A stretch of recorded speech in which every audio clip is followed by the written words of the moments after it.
Charleston White, the newest addition to the endless cycle of characters in the Adin Ross internet multiverse, is the most recent member to get a taste of becoming the main centre of attention in front of millions of people on YouTube and Kick while being affiliated with Adin. But with someone who has a personality as trigger happy as Charleston's is, you the one came in and said, hey, he's a little... No, listen, this man was asking me a question. The big asking point is, will he thrive and become an even bigger internet sensation with this influx of attention and interest, or will he sink to the bottom and be fed to the sharks as a result of not being able to handle the heat? A question that is slowly being answered for us with the more streams and videos being put out to the public in the last few weeks. I won't pretend that Charleston is a nobody, because he definitely isn't. To be fair to him, he managed to grow a subscriber base of around 120,000 people on YouTube alone, and got to this number way before even contemplating becoming part of Adin's posse. Of course, now his count has shot up to around 240,000 subscribers since appearing on streams every day for the past 4 weeks straight with big names. In the days when being put into the limelight of a chronically online teenage audience and becoming the next headline was even considered slightly out the box for Charleston, his content mainly focused on stand-up comedy and supporting young people or local communities with his movement called Hype, which is his way of helping young people excel by teaching them how not to fall into the criminal lifestyle he did during his youth, and trying his best to become a role model for people surrounded by violence. However, it was clear to see that he wasn't exactly staying completely out of trouble himself, and for that fact, hasn't really since he got out of jail. For example, he uploaded videos titled "Charleston White talks about beef between him and rappers" and "Charleston White calls out rolling 60 Crips" in the last year or so, showing that he was still getting involved in all types of gang problems from time to time, and was a person who was not afraid to push any boundaries or speak his mind. Now you hate rappers. Yes. Hold on. I hate rappers. Yeah. I keep trying. Last time I tried to clean up, I hate them motherfuckers. Man, let me just go say, He's also widely known of in the rap game. However, many rappers blow him off because of his wild takes, constant drama, and disrespect towards other artists. So as you can tell, it seems as though he has his fair share of enemies out there. So what's wrong? Like, what we gotta do just to just let you, like, we just get off the internet. We just gotta pay. How much money we gotta pay you? At least 10 million. I feel like we gotta get you off the streets. Like you causing a lot of shit.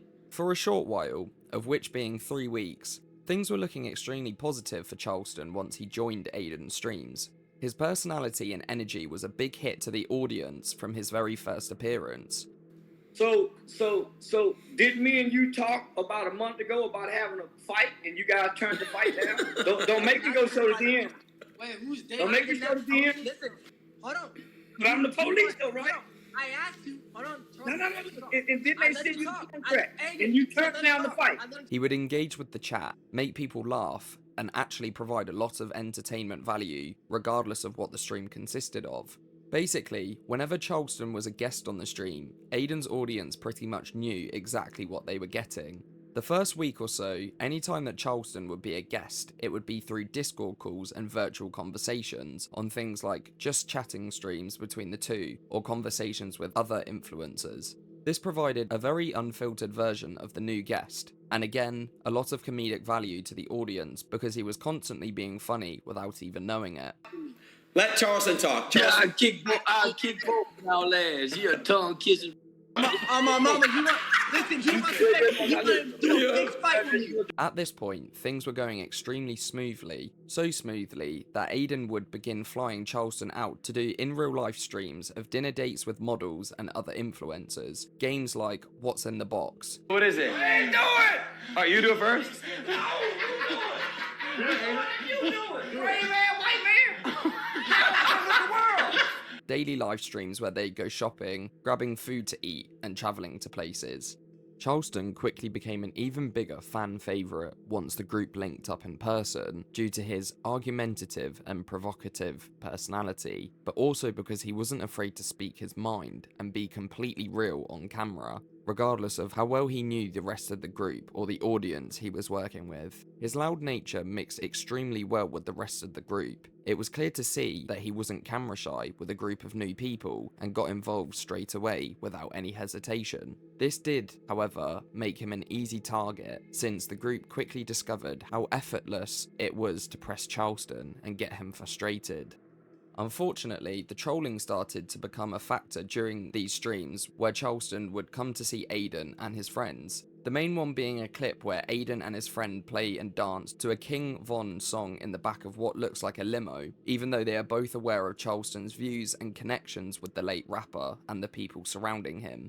This video got heavily turned into a meme and is probably the most trending meme as of now, yet most people don't know the backstory behind it.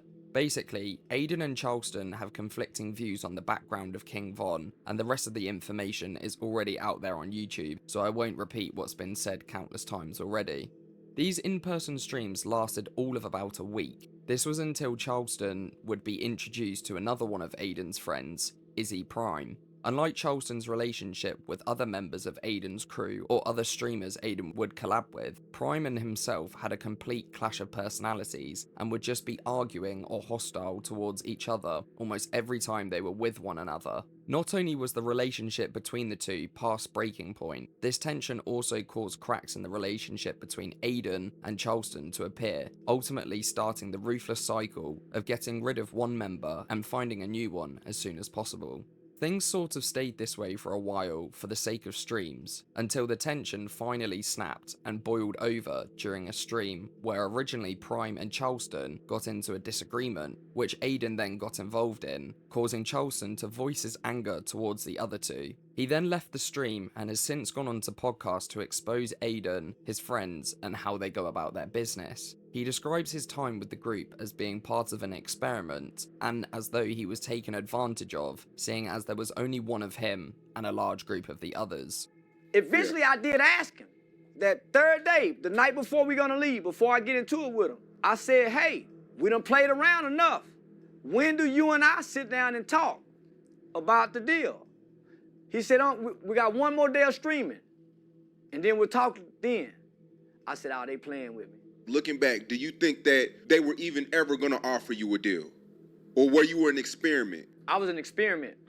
When that first day they saw them numbers, they went ape shit crazy. Over the past week, the amount of headlines and drama that Charleston has created is quite concerning, causing physical harm to his celebrity boxing opponent, being called out by Nipsey Hussle's friend for speaking on Nipsey, pepper spraying people at one of his media duty locations for his boxing fight, threatening to sue Adin Ross, calling out other gang members he was either in prison with or knows of, exposing Adin, and getting into even more fights. But even before this drama, since the beginning of 2023, Charleston was getting into drama with Gideon and making a name for himself on Instagram Lives with other influencers.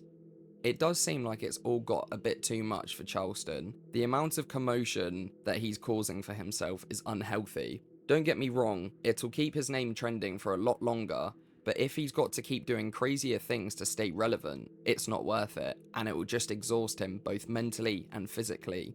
So to answer the question I asked at the beginning of the video, in all honesty, I think in some areas he has stayed afloat, such as his ability to entertain large groups of people, getting his name out there and sharing his opinions. But in other areas, he's sunk to the bottom when the limelight has been shining on him, such as resulting to violence, letting his emotions get the better of him for millions of people to see, and letting himself become vulnerable to a community as ruthless as Adin's is.